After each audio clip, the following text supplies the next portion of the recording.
Hi friends, let's make salsa. I am going to put in my chopper here 2 red onions, which are going to come out to about a cup of diced onions. And then I'm also going to chop up, after tomatoes splatter on me, 8 cups of aromas and a couple heirlooms in there. We're doing 8 cloves of garlic. We're also going to do a cup of diced jalapeno. My stupid self decided that when I was going to take the seeds out of my jalapeno, I was not going to wear gloves, and I felt the jalapeno the rest of the day. We also need half of a cup of cilantro. Have you ever noticed that when you first cut herbs, the herbs are big, but by the time you're finally cutting them and you get them into a nice small size, the herbs aren't big anymore?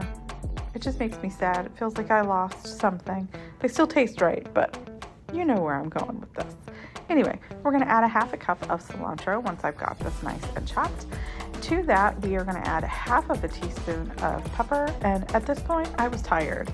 I had already canned and was currently pressure canning the chicken soup / chicken pot pie recipe, and it just was like, you could tell I was tired and it was happening. We're also going to add a tablespoon of salt. I did not have a tablespoon out, so I just did 4 teaspoons because I didn't want to dirty another dish. That ends up being my mantra often. I don't want to dirty another dish. We're also going to add 1/3 of a cup of lime juice.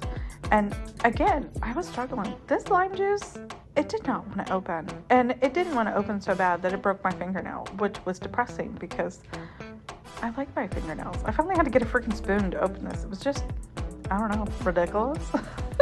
But again, it could have just been because I was tired.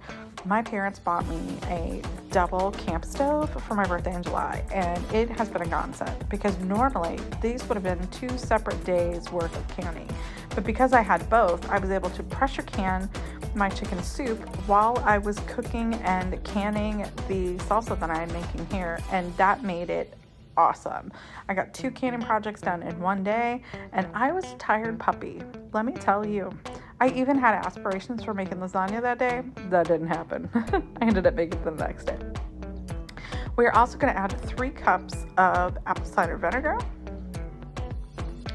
And once we've added all these goodies together, I'm going to take it over to the stove, and we are going to mix and incorporate.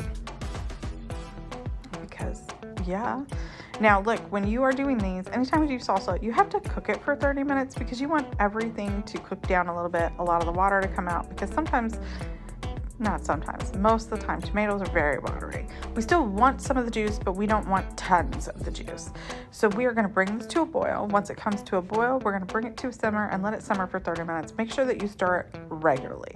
Now, last year I left my salsa chunky, and although it tasted good, I decided this year I wanted more of a restaurant style, so I am immersion blending this because 1, I can, and 2, like I said, last year I just felt like it was a little too chunky. It tasted good. I also roasted the ingredients last year, and I decided not to do that this year because, again, I'm going more for a restaurant, kind of looser style, and I just was stirring it up to make sure that I didn't leave any big chunks, and just making sure that I liked the way this looked as a whole, because of course it's going into the jar. Once you have gotten it to the consistency that you like, you're going to go to the water bath canner, and you're going to take your hot jars, which I had sitting in the water bath canner, and we're going to put hot food in hot jars. So we're going to put our salsa in, and I am leaving about 1 inch of head space when I do these jars. I like to make sure that I have a little extra space sometimes, but also this jar size is not normal. It is a little larger than a half a pint. It is kind of in between a pint and a half pint. They're jelly jars. They're just taller. And it was funny. I told my husband I couldn't imagine making jelly in these because I don't make jelly in big batches. I'm not a big jelly girl.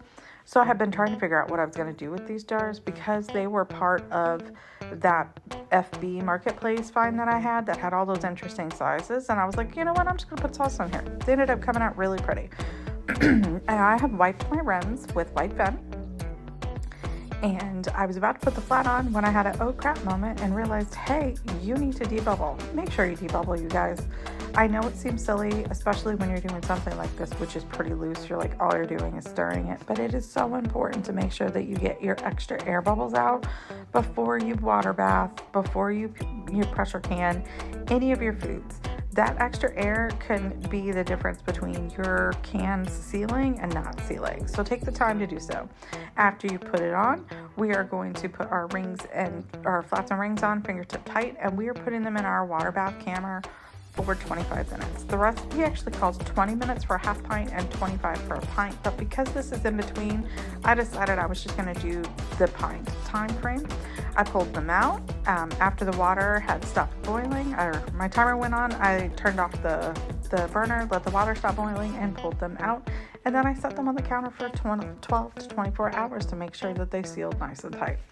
And I think they came out pretty good. These jars were pretty. As you can see, they look good.